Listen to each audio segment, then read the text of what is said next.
Bonsoir à toutes et à tous et bienvenue sur El Maralebia. Quel plaisir de vous retrouver pour ce nouveau numéro de Microscoop. À chaque mois, la revue de l'armée, la revue El Jish sort et bien évidemment, on se doit de revenir un peu sur les différents éléments que la revue propose, comment elle a été médiatisée encore une fois. Les résultats positifs obtenus exigent la consolidation du front interne pour l'édification de l'Algérie nouvelle. On va revenir avec nos invités, essayer de décortiquer un peu les différents points dont nous parle la revue El Jish. Donc la cohésion légendaire que nul ne saurait rompre, je cite, liant le peuple algérien et son armée, affirmant que ce lien s'est scellé, dit la revue, et renforcé davantage par l'officialisation de cette date, notamment, on va y revenir, une date consacrée à la reconversion de l'armée de libération nationale à l'armée nationale populaire le 4 août 62, le 4 août pour la deuxième fois, donc il y a maintenant une petite semaine, donc il y a eu toute une série d'hommages, de commémorations. Le président algérien Abdelmadjid Tebboune aussi s'est vu être honoré. On va revenir, le magazine qui n'a pas aussi oublié, je vous le disais, d'évoquer la nécessité de renforcer le front national, le front intérieur, pour achever la construction de cette nouvelle Algérie, l'armée algérienne qui revient énormément sur ce thème, la nouvelle Algérie, et qui encore une fois fait énormément de politique. On va y revenir avec nos invités, le contenu, mais aussi la forme. Pourquoi cette omniprésence au sein des médias, notamment. On y reviendra dans le détail, notamment dans les questions avec nos invités dans quelques instants. Nos invités qui sont présents, militants politiques, candidats donc à la présidentielle 2024. Omar Ait Mortar, bonsoir. Omar Ait Mortar n'est pas encore avec nous. Il est à Marseille, militant politique en Provence-Alpes-Côte d'Azur. Qassi Djebbar, bonsoir. Bonsoir, monsieur Qassi, et bonsoir à tous tes invités, à tous ceux qui nous regardent. Et j'espère que l'autre invité sera avec nous. Merci infiniment, merci d'être là. Il est au Canada, militant politique, analyste politique, pendant longtemps au pays aussi, c'est un pays qu'il connaît, comme vous trois d'ailleurs. Kamel Mortefi, bonsoir cher Kamel Mortefi, bienvenue à vous aussi. Bonsoir Azoul, bonsoir à toi Chaban, bonsoir aux auditeurs et aux invités. Merci pour l'invitation. Merci infiniment. Donc, dans quelques instants, on devrait donc retrouver avec nous sur cette émission. Donc, Omar Ait Mortar, militant politique et je vous le disais, candidat sur ces présidentielles qui devraient arriver en 2024. Qassi Djebbar, je vais commencer avec vous. Est-ce qu'aujourd'hui, en Algérie, en 2023, plus grand pays d'Afrique, vous connaissez ce pays par cœur aussi, une jeunesse qui aspire au développement, à vivre dans la même dynamique, même ère un peu de ce monde qui va de plus en plus vite. Est-ce qu'on peut comprendre aujourd'hui que l'armée de ce pays, on va dans quelques instants entrer bien sûr dans le contenu, mais est-ce que vous, en tant que notamment algérien, est-ce que de voir par exemple un JT, de voir plusieurs presses comme El Bilad, El Chourouk, El Khabar faire leur une de la revue El Jish, qui est la revue de l'armée, j'ai dit bien avant d'entrer vraiment dans le contenu, est-ce que vous, en tant qu'Algérien, vous en avez besoin de cette omniprésence de l'armée à la télé? Et encore une fois, la revue El Jish qui vraiment a été surmédiatisée. Alors je rappelle aussi que ces médias-là n'ont pas fait de une sur les feux, n'ont pas parlé des feux, alors que là, encore une fois, vraiment, hier, notamment au sein des médias TV et presse écrite, la revue El Jish a ouvert. Alors c'est quoi? Il y a un vrai besoin pour le peuple, c'est un endoctrinement, c'est l'armée qui décide et il faut absolument que le peuple algérien puisse retrouver la revue El Jish au sein de ses médias tous les mois? Moi, je dirais oui. Je dirais oui, pourquoi? Avec le nouvel ordre mondial, avec l'évervescence qui se passe aujourd'hui dans le monde entier presque, avec la déstabilisation de nos voisins, géopolitiquement, l'insécurité, des frappes un peu partout, c'est-à-dire des frappes politiques, des frappes de dénigrement contre l'Algérie. Moi, je crois que l'armée a raison peut-être de rassurer son peuple, de dire que nous sommes là, que nous sommes à côté du gouvernement, qu'il y a un nouveau gouvernement, quelqu'un qui nous a promis un changement en Algérie, qu'elles ont appelé ça une nouvelle Algérie. Moi, je dirais que peut-être qu'ils ont raison de rassurer. Vous gardez la parole, hein, vous gardez votre analyse. Est-ce que cette armée, comme d'ailleurs dans un certain nombre une grande partie du monde entier, où l'armée est là pour défendre bien sûr de l'ennemi extérieur, protéger ses frontières, et on peut dire qu'elle est pas présente. Est-ce que l'armée algérienne, pour rassurer, pour montrer effectivement qu'il y a une protection, nous sommes là, etc. Est-ce qu'elle a vraiment besoin de faire cette surmédiatisation, limite peut-être ce bashing au quotidien, du matin au soir? Vraiment, on ne fait quasiment que ça. Et ensuite, dans un deuxième temps, on évoquera le lien qu'il y a entre la puissance, donc, qui est l'armée, avec le champ politique. Est-ce qu'elle a vraiment besoin de ça pour rassurer? L'armée a besoin de montrer à son peuple qu'elle existe, qu'elle est là, qu'elle peut protéger, qu'elle est en train de faire des liens avec d'autres pays, qu'ils soient au niveau africain ou qu'ils soient au niveau international, comme la Russie, comme l'Italie, comme le Portugal, avec tout ça là. Et le peuple peut-être a besoin d'entendre qu'il y a une armée forte qui peut les protéger. Je reste dans cette analyse-là. Et aussi, alors, il en a besoin un changement du régime. Pour eux, c'est un changement de régime. Hein. Ce n'est pas un changement d'un homme ou de deux, ou juste d'un gouvernement. Pour ceux qui gouvernent aujourd'hui, pour eux, il y a un changement de régime, il y a une volonté politique d'y aller de l'avant, il y a une politique, une bonne diplomatie. Elle nous l'a montré. Regarde aujourd'hui, exemple, ce qui se passe au Niger, quel est l'impact de la position de l'Algérie. Tout ça, laisse-les, moi je dirais ça, moi je suis algérien, je suis fier de mon pays, même si je vis ailleurs, mais laisse-les se réjouir un peu. De dire, mais le fait que cette armée, comme vous dites, elle a besoin de cette présence pour rassurer, ça veut dire que le peuple n'a pas confiance en sa politique, puisque c'est le politique qui rassure. Logiquement, c'est au président de la République de prendre la parole, c'est au ministre des Affaires étrangères, c'est au ministre de la Défense en disant voilà où on en est, voilà les stratégies. Et l'armée, bien évidemment, travaille à des fonctions d'exécution qui sont claires, qui sont très techniques. Donc c'est peut-être à ce président.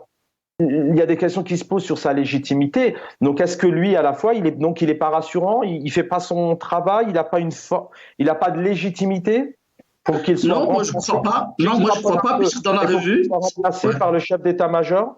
Non, moi personnellement, quand je regarde, quand j'ai lu la revue de Jaish, ils ont commencé d'abord par l'exploit du président de la République sur le politique d'abord, après sont partis sur le militaire. C'est ça que j'ai lu. Et pour moi, ils veulent dire que ce n'est plus l'armée que vous avez connue, ce n'est plus les responsables que vous avez connus avant, puisque combien de généraux sont en prison, combien de généraux qui sont mis à la retraite. Peut-être, à un certain moment, la population n'avait plus confiance. Qui croit celui-là qui est en prison, celui-là qui est mis en retraite et tout ça. Et en même temps, moi je crois, ils veulent montrer aussi, puisqu'avant on appelait le statu quo, maintenant ils veulent peut-être, entre le politique et le militaire, mais peut-être ils veulent montrer aussi que ce n'est pas le statu quo d'avant, mais maintenant c'est la complicité entre l'armée qui est là pour protéger le pays, protéger la souveraineté, puisque moi je le dis, c'est quoi un pays? Pour moi, un pays, c'est celui qui produit, c'est celui qui investit, c'est celui qui... On va en parler, on a largement le temps. On va en parler. Il y a une bonne armée aussi pour sauvegarder la souveraineté du pays. On va en parler. Donc, vous parlez plus de complicité, de complémentarité entre les deux. Certains ont une autre analyse. Aujourd'hui, on parle même de guerre des clans. On va en parler ce soir. Kamel Mortefi, rebonsoir. Merci d'être là. Vous êtes jeune aussi. Vous êtes algérien. Est-ce que c'est bon pour ce peuple aujourd'hui, pour cette génération? Est-ce qu'on peut pas les rassurer autrement? Est-ce qu'on pourrait pas leur transmettre un message autrement que d'ouvrir des réseaux sociaux, d'ouvrir l'APS, mais surtout les médias de l'ENTV, toutes les revues que j'ai citées, vraiment avec cette revue El Jish, et sans cesse, c'est vrai qu'on a tout de même comme on le dit, cette casquette verte qui est énormément omniprésente. En tout cas, ces médias-là consacrent énormément de temps sur leur programmation à l'armée. Voilà. Est-ce qu'on a vraiment besoin, les Algériens ont besoin de ça pour rassurer, alors que c'est au président, c'est à la gouvernance de rassurer, de proposer, de donner les orientations politiques pour lesquelles, normalement, ils ont été élus? Oui, bon, encore une autre fois. Le pouvoir, en général, quand on parle de pouvoir, on parle de politique et de militaire, les tenants du pouvoir, ceux qui gouvernent, ceux qui décident, ceux qui désignent en Algérie, on le sait, c'est qui? C'est l'armée. C'est l'armée. Quand on parle de l'armée, il faut séparer l'ANP, donc les cadres professionnels qui font leur travail au quotidien de renseignement, de développement, de la force militaire pour protéger le pays. Ça, il faut les séparer de la politique. Je parle de la gente au pouvoir, celle qui a le pouvoir entre ses mains, elle décide, elle désigne. Cela ne naquère, comme on dit ici, de la jeunesse. Le seul langage qu'elle a développé envers cette jeunesse et envers tous les Algériens, c'est un langage de manipulation. Ils veulent que le sentiment d'appartenance de ce peuple à cette nation ne soit pas basé sur le concept et l'idée de la citoyenneté. Citoyenneté veut dire devoir et droit. Donc on a des droits, on a des devoirs. Mais plutôt d'individus sujets. Ils ne veulent même pas parler de société parce que société veut dire connexion, veut dire discussion, veut dire communication, veut dire que le peuple se parle entre eux. Donc, ils veulent des individus qui se lèvent le matin, aller travailler, rentrer à la maison, dépenser leur argent et se tenir loin de la politique. Maintenant, l'armée, elle s'attribue à travers la revue Le Jaish. Mais ce message, Kamel Mortefi, quand on voit, et ça c'est vraiment important parce que d'ailleurs on pourrait prendre n'importe quel pays au monde. Là on s'intéresse bien sûr à notre pays, mais c'est quoi ce message constamment, et on le constate parce que voilà, nous on travaille énormément sur le sujet, et puis vous aussi en tant qu'observateur et analyste, c'est de l'endoctrinement, c'est l'inverse de ce qu'a scandé le Hirak. Il y a ce Daoula Madaniya, Mati Askariya, mais est-ce que c'est Daoula Askariya aujourd'hui? Est-ce qu'il y a un message derrière de voir cette une de El Jish? D'ailleurs, je ne sais même pas, serait-ce qu'en France, est-ce que vraiment l'armée a une revue? Et c'est vrai qu'il y a un message derrière de l'armée. C'est pourquoi? C'est pour dire oui. On dirige, on est là, c'est pas le président. Oui, le message, il est là il est destiné pour façonner l'opinion, pour manipuler l'opinion, parce que c'est une contre-révolution. Ce que fait actuellement la junte au pouvoir, c'est une contre-révolution. Elle est en train d'anéantir, de s'attaquer de manière méthodique et au quotidien pour abattre l'esprit du Hirak. L'esprit du Hirak, c'est pouvoir au peuple, c'est-à-dire que 7 et 8, l'article 7 et 8 de l'ancienne, donc le pouvoir revient au peuple. Laisser les libertés individuelles et collectives aux citoyens de créer, de se réunir, de discuter, de communiquer, bien sûr, communiquer de manière responsable, de ne pas y aller dans la diffamation, ne pas y aller dans l'insulte. Nous-mêmes qui faisons de la politique, nous sommes victime parfois de cette mauvaise éducation, de la calomnie, on est victime, mais ça veut dire qu'on peut éduquer le peuple à travers les médias, mais ça veut dire que la revue Le Jaish, qui est un instrument de propagande entre les mains de la gente, ce n'est même pas un organe de l'ANP, parce que si aujourd'hui on pose la question aux cadres de l'ANP qui sont à l'intérieur, il n'y aura pas de consensus autour de ce qui se dit à travers cette revue. Il est devenu une revue de propagande. Une revue de propagande contre son peuple. Bon, de la propagande contre les ennemis à l'extérieur, c'est normal. C'est de la bonne guerre, c'est ça les renseignements, c'est ça l'espionnage, c'est ça le contre-espionnage. On communique de telle sorte à contrecarrer le message qui vient de l'extérieur. Mais quand on utilise un message de propagande, ils ont 23 chaînes de télévision avec les télévisions privées et étatiques, avec la revue Le Jaish, avec les journaux qu'on connaissait avant. Ils étaient du côté du peuple. Maintenant, ils les ont fait rentrer au bercail, donc pour des raisons de publicité. Donc tout cet arsenal médiatique-là est destiné à la propagande contre le peuple pour déraciner l'esprit du Irak. Je reviens à vous, Kamel Mortefi, la propagande contre son peuple. Votre analyse est claire. Est avec nous Omar El Mortal, bonsoir, militant politique. Vous êtes à Paris actuellement, si je ne me trompe pas. Vous vivez aussi beaucoup de temps dans l'année en Algérie depuis plusieurs années et vous vous lancez dans cette élection présidentielle en Algérie qui devrait avoir lieu en 2024. Bonsoir, Omar El Mortal. Bonsoir, Chaban. Bonsoir à tous. Merci d'être avec nous. Merci. Il y a peut-être des petites coupures. J'espère qu'on va pouvoir bien vous entendre. Omar El Mortal, une question simple aujourd'hui. Lorsqu'on est algérien et qu'on allume sa télévision en 2023, pourquoi est-ce que effectivement il y a cette armée omniprésente constamment qui fait les éloges du président, donc qui est le politique, parfois de certains ministres, parfois du président. C'est quoi ce message derrière? C'est de l'endoctrinement ou c'est vraiment que les Algériens, cette belle jeunesse aujourd'hui en 2023, au lieu d'avoir de la culture, au lieu d'avoir des projets, des documentaires, des choses un peu plus constructive peut-être pour elle, se retrouve constamment avec la présence de l'armée qui est normalement censée être en retrait et suivre les orientations politiques du ministre de la Défense.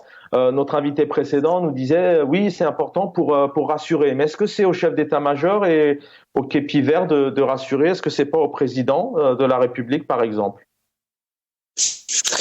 Malheureusement, dans notre pays, ça va de pire en pire.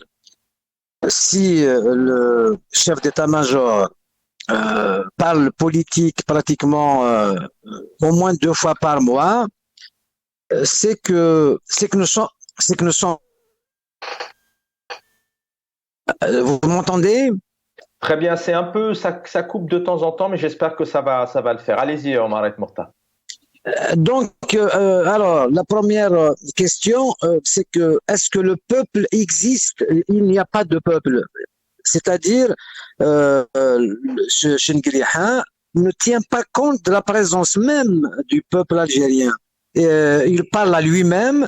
De toute manière, ils ont coupé toutes les passerelles entre le pouvoir et le peuple. Donc, les partis politiques n'existent plus, les associations n'existent plus. Aussi une région qui est la Kabylie, qui est le bastion, l'endroit où ça pourrait venir. Donc on a mis un carreau le peuple et malheureusement, Chengriha doit savoir c'est qu'il est en train de mettre l'armée en danger et sans l'armée, ce pays n'existera plus. Et il y a aussi, comme il parle politique, c'est qu'il ne fait pas confiance à Tebboune, c'est que Tebboune aussi, donc ils essayent de lui dire c'est nous, c'est pas la peine de courir, on est là. Mais malheureusement, pour le pays, pour cette jeunesse, on est désemparé. Donc ce n'est pas demain la veille, on ne sait pas comment demain sera fait. Nous sommes vraiment en danger avec ce qui se passe autour. Ce pouvoir est en train de faire la même chose qu'il fait à l'intérieur. Donc à l'extérieur, je parle de la diplomatie qui va nous emmener droit dans le mur.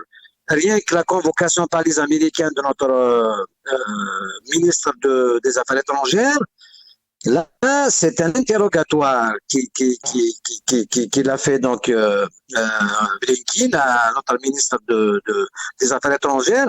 Nous sommes en danger et puis le peuple, je pense qu'il va se réveiller maintenant à la rentrée. On ne laissera pas de ces aventuriers. Merci Omar El Mortal pour ces quelques remarques. Khassi Djebba, je reviens à vous. Vous pouvez agir bien évidemment sur un peu les éléments que vous avez entendus. Vous êtes dans les opposés. On a propagande contre son peuple d'un côté, et puis on a le besoin réel d'avoir un chef d'état-major qui rassure. Est-ce que la revue El-Jish maintenant va essayer de rentrer dans le contenu? Est-ce qu'elle sort pas de son cadre? Acceptons le fait qu'effectivement elle entre et elle envahisse les foyers algériennes, mais est-ce que l'idéal, ça serait pas plutôt de savoir ce qu'a fait le chef d'état-major en Russie dernièrement, pendant que ce putsch, ce coup d'état arrive en Niger, savoir peut-être pourquoi le chef d'état-major s'est rendu en France. Est-ce que cette revue El-Jish aujourd'hui, elle sort pas de son cadre et elle nous parle ensuite de résultats notamment positifs, je donne des éléments comme ça aux téléspectateurs, résultats positifs obtenus à tous les niveaux ces dernières années, exige plus que jamais la consolidation de la cohésion nationale et le renforcement, je vous le disais, du front interne pour ce parachèvement de cette nouvelle Algérie, y compris son armée républicaine qui demeure profondément attachée à l'accomplissement de ses missions constitutionnelles. Est-ce qu'elle ne sort pas de son cadre d'un point de vue général, cette revue, en faisant de la politique régulièrement? Je ne vois pas où est-ce qu'il y a de la politique dans cette revue. Déjà, sachant qu'on parle de la revue de l'armée, de l'Jeish. Deux, je ne vois pas où est-ce qu'elle sort complètement de... D'abord, sachant que l'armée, cette institution est une institution algérienne, parmi les autres institutions, garante de la Constitution. Elle vient de vous le dire, c'est des missions qui ne sortent pas de la Constitution. Ils ont commencé à parler, bien sûr, c'est une institution comme les autres. Ils ont parlé sur les exploits du président de la République, 6 visites, qu'il soit en Chine, qu'il soit, comme on appelle ça, en Russie, au Qatar, ils ont oublié même le Portugal, je ne vois pas pourquoi ils n'ont pas parlé. Et à la fin, ils ont parlé pourquoi il n'a pas été. Après, ces exploits, c'est ce que la télévision algérienne, la dernière, c'est ça, comment on appelle ça, son truc périodique avec la presse. Ils ont relaté tout ce qu'il a fait et après ils ont commencé à parler de ce qu'il a fait aussi le chef d'état-major, 6 visites. Je ne vois pas où est-ce qu'il y a le politique ici. Rien du tout. Ils ont relaté, mais au contraire, il n'y a aucun journal qui a pu écrire ça. Si nous sommes aujourd'hui informés, ceux qui ne suivent pas bien, pas comme moi ou comme les gens qui sont là avec vous, les personnes qui sont là avec vous, on essaie toujours d'avoir de l'information. Si nous n'avons pas peut-être cette revue-là, certains ne seront pas informés de ce qui s'est passé.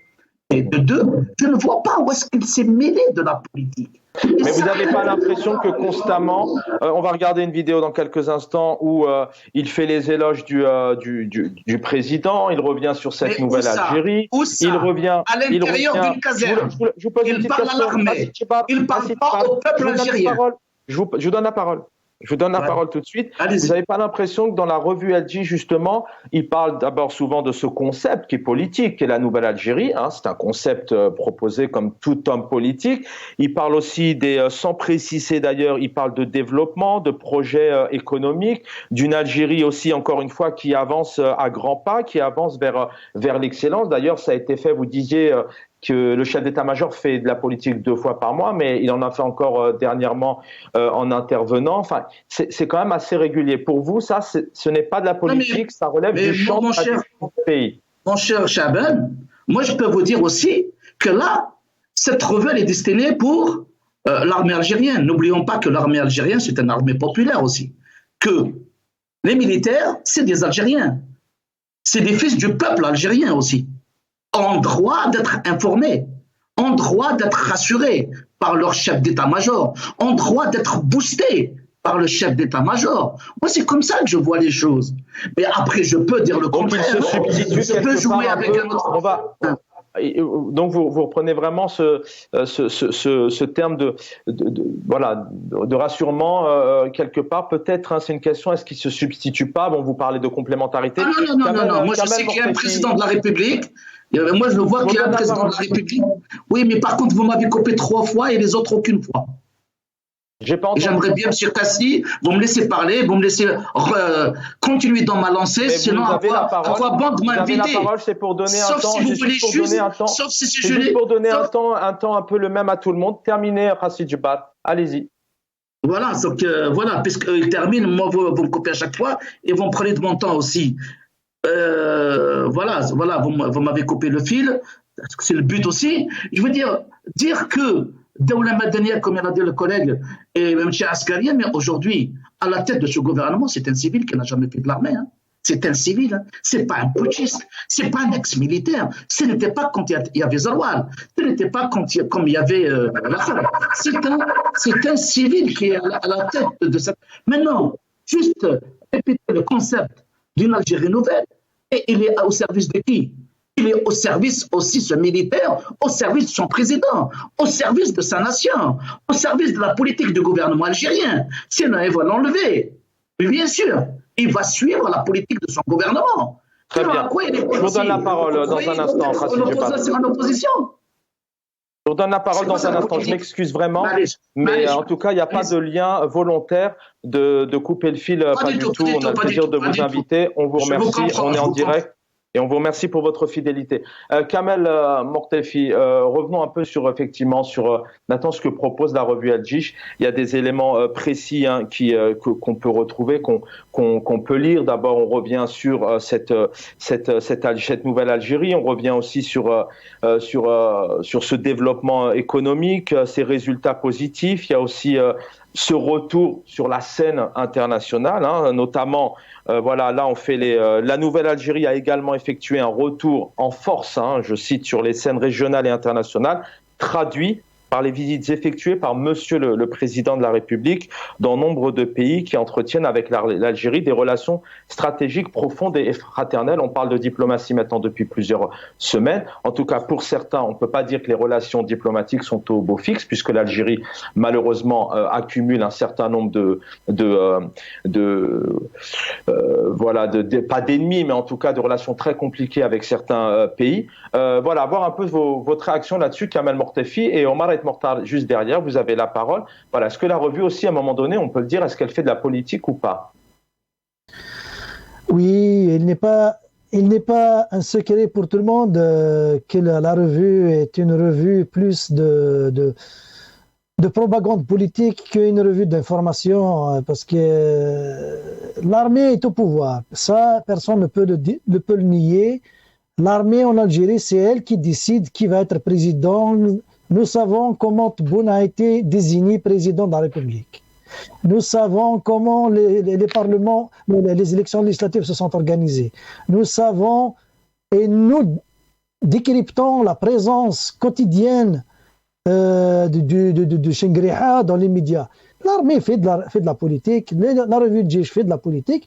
Il n'y a qu'un exemple ici, quand je vous ai parlé de propagande, je vous ai parlé de la volonté d'effacer l'esprit du Hirak, l'esprit du changement de système, l'esprit de la démocratie en Algérie, l'esprit de respect de la volonté populaire en Algérie. El Djish, il est en train de la combattre. Je vais vous donner un exemple. Je vais vous lire, et c'est un lapsus révélateur d'une volonté de maintenir le peuple soumis au dictat de la junte militaire.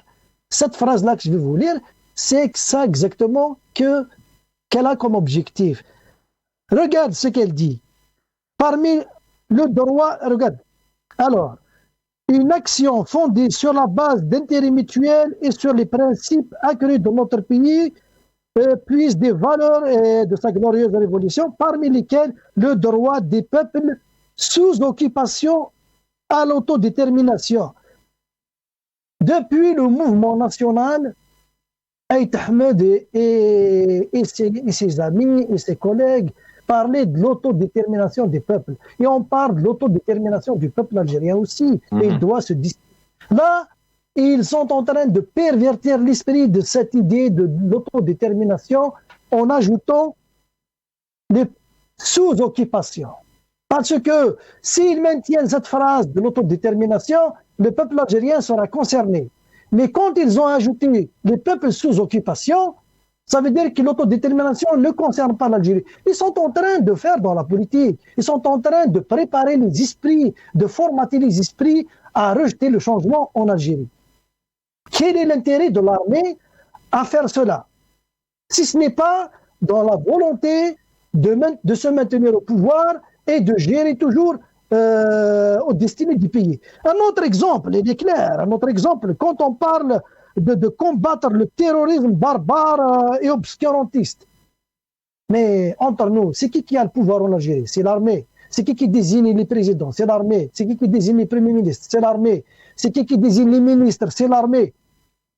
Et c'est qui contrôle les médias? C'est l'armée. C'est qui contrôle l'école? C'est l'armée. Et mais quand vous donnez l'école et les médias aux fondamentalistes islamistes qui vous produisent des intégristes avec options terroristes, et vous me dire que vous êtes en train de combattre, c'est votre produit. C'est votre produit.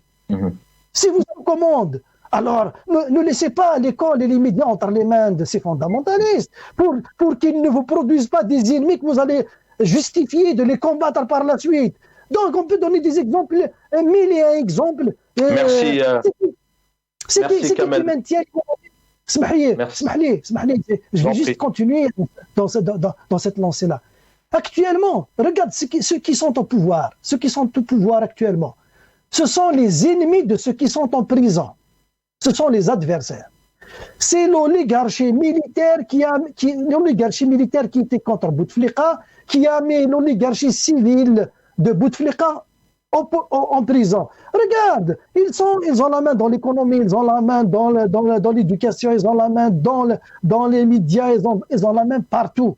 Alors vous n'allez pas me dire, vous n'allez pas me chanter la Marseillaise que l'armée ne fait pas de politique. Nous ne sommes pas contre l'armée. L'institution militaire est une institution du peuple, est une institution de la République. Mais il faut faire la différence entre la gente au pouvoir, qui détient le pouvoir, qui décide, et les professionnels, comme je l'ai dit. Il faut faire la différence. Il ne faut pas créer la confusion dans la tête du citoyen algérien. Merci. Merci infiniment, excusez-moi à un moment donné, c'est vrai que je dois malheureusement quelque part vous interrompre, mais c'est aussi pour vous réécouter, vous réentendre sur les différents points.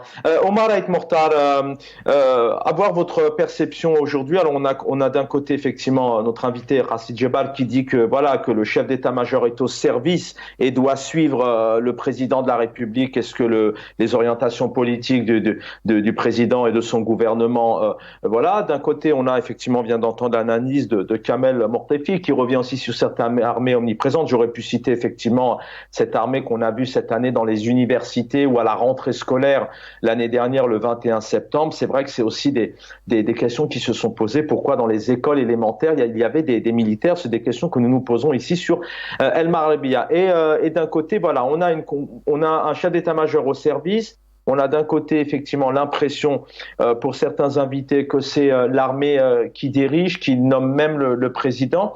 Comment vous voyez les choses aujourd'hui? On parle aussi de guerre des clans, les réseaux sociaux notamment, voilà, les lives, etc. On parle énormément, on parle de certains clans qui sont à Paris pour diriger peut-être et orienter cette élection 2024, d'autres qui sont avec le président Tebboune, d'autres qui sont avec le chef d'état-major. Avoir un peu votre perception entre le lien et l'État et l'armée aujourd'hui. Alors, est-ce que nous avons Omar Ait Mortar avec nous?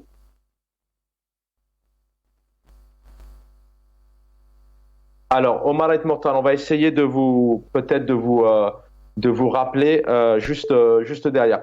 Ce que je vous propose peut-être, c'est que on va redonner la parole à Racine Djebal avec nous. On profite de sa présence aujourd'hui.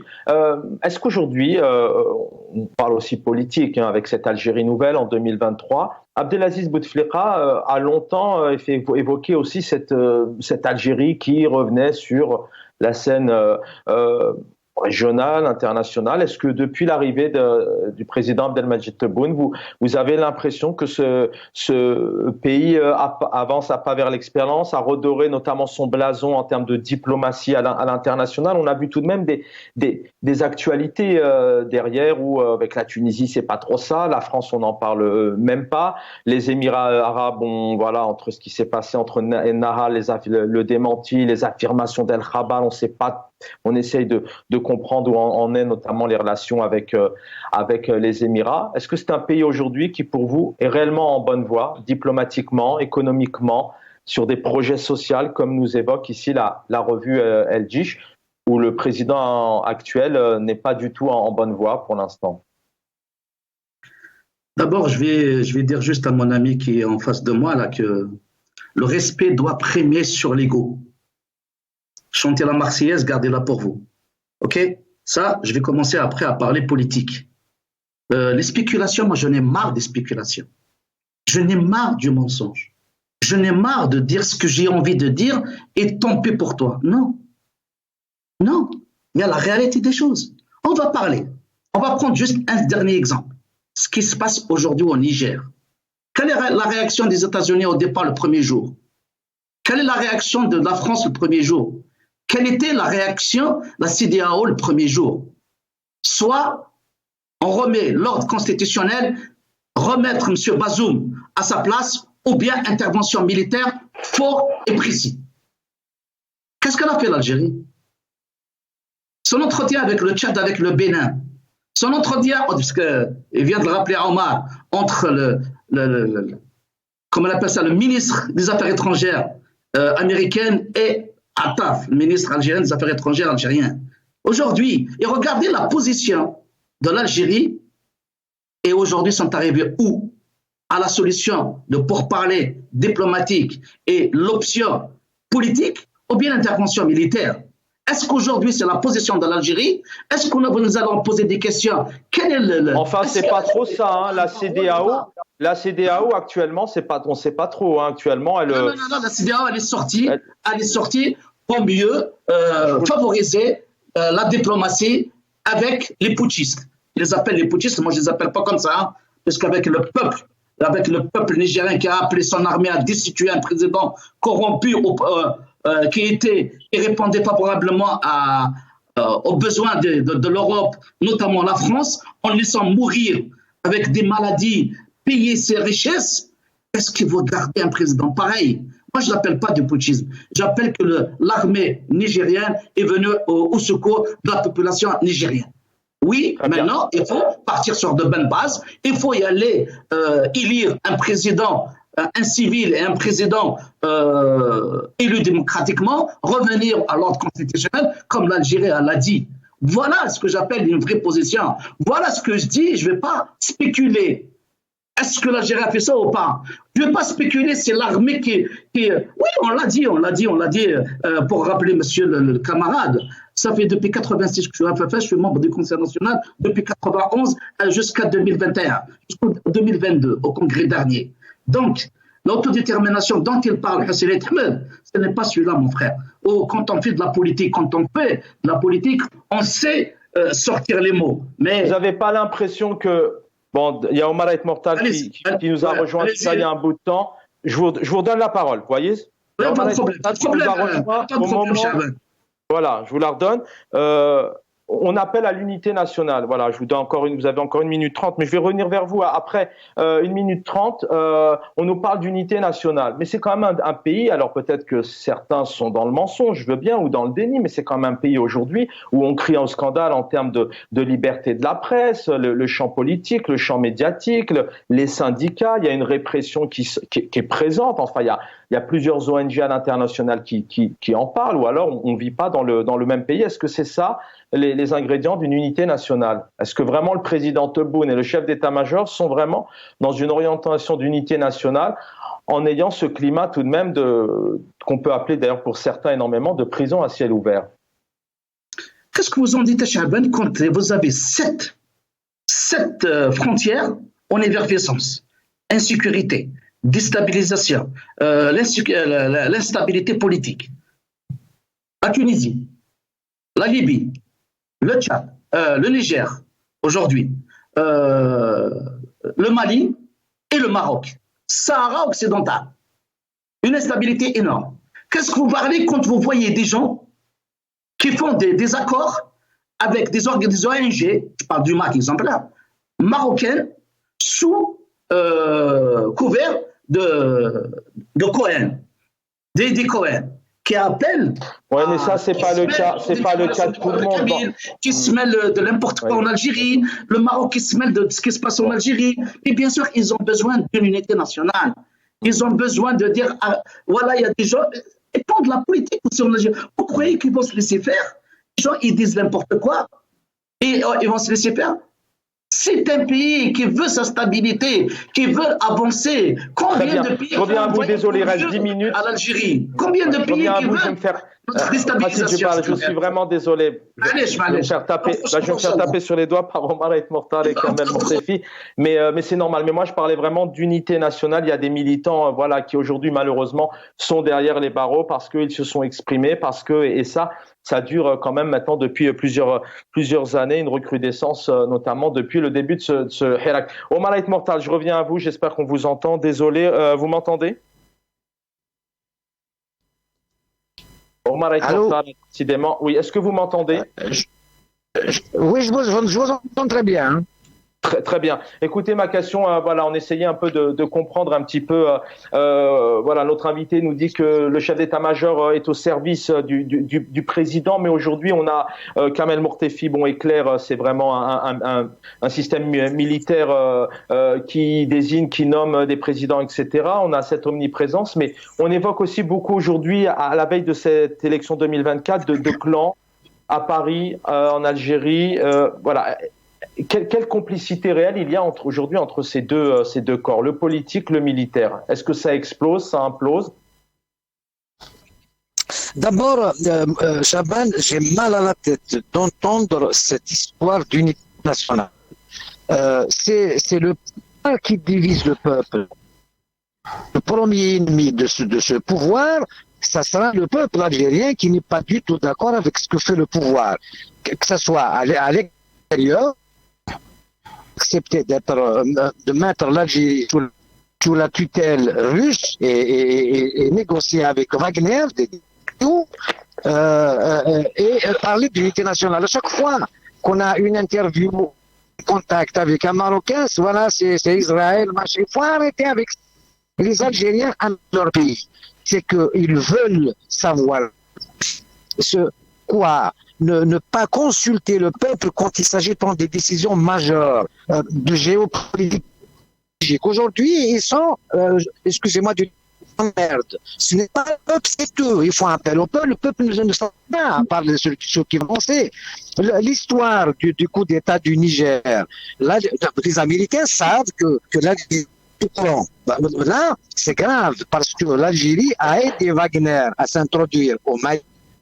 Et le fait que le chef d'état-major a fait un tour rapide en Russie parce qu'il ne peut pas recevoir des ordres par téléphone. Vous savez, les communications sont interceptées, donc il s'est précipité une semaine ou 10 jours après le président, après Tebboune, en Russie. Ça, c'est pour ça que le ministre des Affaires étrangères a été convoqué pour interrogatoire par les États-Unis, on attend encore donc leur décision. Je ne pense pas qu'ils vont laisser les bras croisés. Concernant la politique de Chinguiriha, du chef d'état-major qui parle au peuple politique, donc nous avons le droit, tous les politiques algériens ont le droit, et de commenter et de lui dire non, pas d'accord ou d'accord. Donc c'est lui qui met l'armée en jeu. Ce n'est pas le peuple algérien.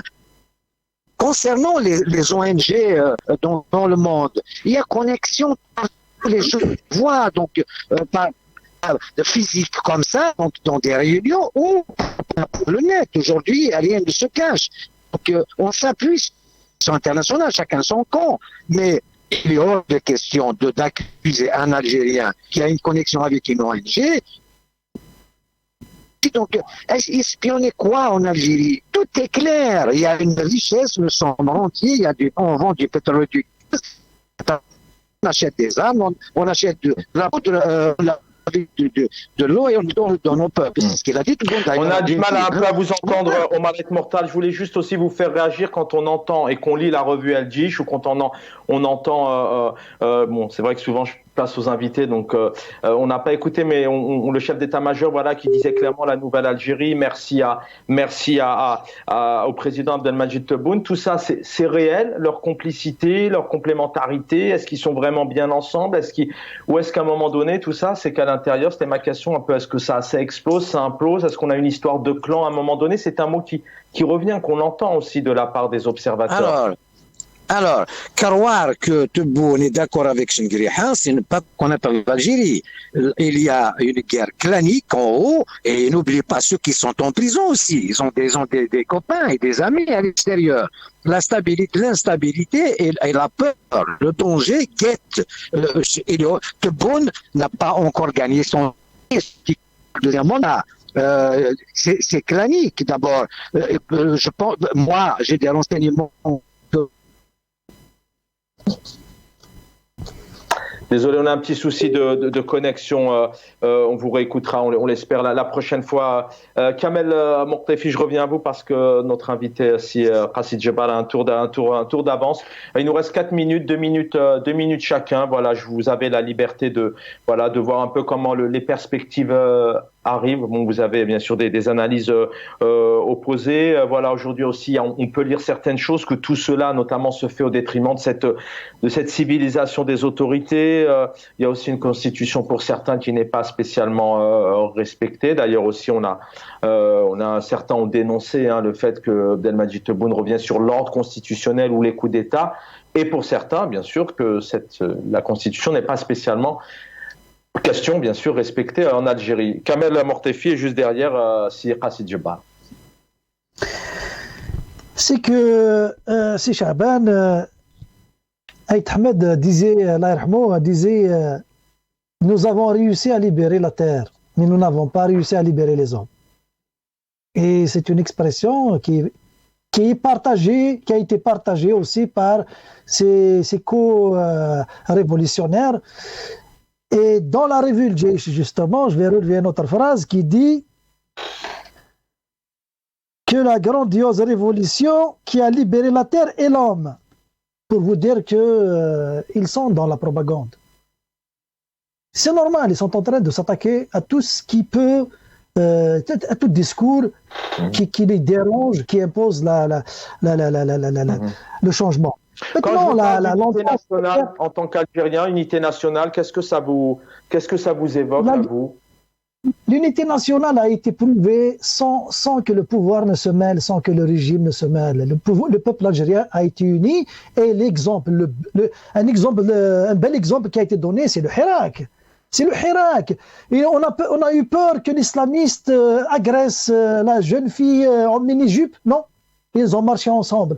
On avait peur que le X agresse X, qu'aucune voiture n'a été cassée, aucune maison n'a été volée, les haragas ont arrêté de quitter, l'espoir est revenu. Juste réécouter la chanson d'Et Minglet sur le rêve Tergith, vous allez voir, c'était ça, tout le monde rêvait, tout le monde avait cru que le changement est là. Mais c'est qui a rompu ce rêve? C'est qui? C'est pas moi je suis au Canada. C'est pas le civil. C'est Gaïd Salah à travers une caserne, il a déclaré que non.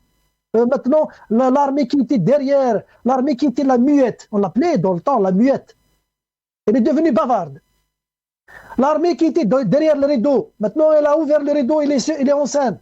C'est clair, c'est pas moi qui le dis. Et je n'ai rien contre l'armée. Je parle de ceux qui sont au pouvoir dans la junte militaire. Merci. Donc, merci avant de finir par rapport à la guerre des clans. Je vais donner la dernière minute juste derrière. Allez-y, très rapidement. La guerre des clans, par rapport à la guerre des clans, il ne faut pas trop se fier au chant des sirènes. La guerre des clans, elle existe. Le système, il vit en équilibre instable. C'est une guerre permanente entre eux. Mais ils s'entendent sur leurs intérêts, sur leur existence. Voilà. On y reviendra, on aura longuement encore le temps d'y revenir. Sir Qassid Jebbar, vous avez un dépassement de temps avec les autres, mais c'est pas grave, je sais que vous pouvez le faire. La dernière minute, le mot de la fin, s'il vous plaît. J'arrive pas à comprendre quand on dit il y a l'incohérence, je comprends pas quand il y a l'autre plein de contradictions. Alors Ahmed, il a dit nous avons libéré un territoire, mais nous n'avons pas libéré le peuple. C'est pas l'homme, c'est pas le terrain, la terre. De deux. Il vient de le dire, le Hirak. Qu'est-ce qu'on peut... J'étais le premier Hirakiste. Le 17 février, c'est moi qui ai fait le Hirak à Marseille. Et tout le monde le sait, du début jusqu'à la fin. Mais même lui, il te le dit. Le Hirak, c'est devenu le 28 février une journée fériée. Qu'est-ce qu'on peut faire? Qu'est-ce que lui peut faire pour ça? Rendre hommage au Hirak tous les jours, chaque fois qu'il prend la parole, jour férié, et il dit Moubarak. Bah, on le sait, puisque Moubarak, c'est le Hirak lui-même qui a pu libérer certains esprits, libérer la nation, libérer de l'oligarchie, libérer de, entre l'oligarchie, comment on appelle ça, de Bouteflika et Sabah, et il a pu aussi se mettre comme président de la République. Maintenant, je ne vois pas, moi je dis, soyons de temps en temps formels et arrêtons l'informel et la spéculation. Merci infiniment. Je te remercie, Chaban. Merci infiniment à tous les trois. Voilà, c'est ça aussi. El Mara, eh bien, c'est vraiment d'essayer d'évoquer, de décortiquer. Merci pour votre fidélité, merci de participer, parce que voilà, c'est pas simple parfois de prendre la parole et vous l'assumez totalement. Khassid Djebar, merci. Kamel Mortefi, merci. Omar El Mortal, merci d'avoir été. On a eu quelques petits soucis de son, mais on aura le plaisir de vous retrouver. Merci infiniment à l'équipe en régie. Dans un instant, l'édito de mon ami Jamaddin Benchenouf, et juste derrière, c'est El Umq. Normalement, c'est Athman Sabek. J'espère que je me trompe pas. Bonne soirée à tous et merci à Hossein d'avoir préparé l'émission avec moi. Merci.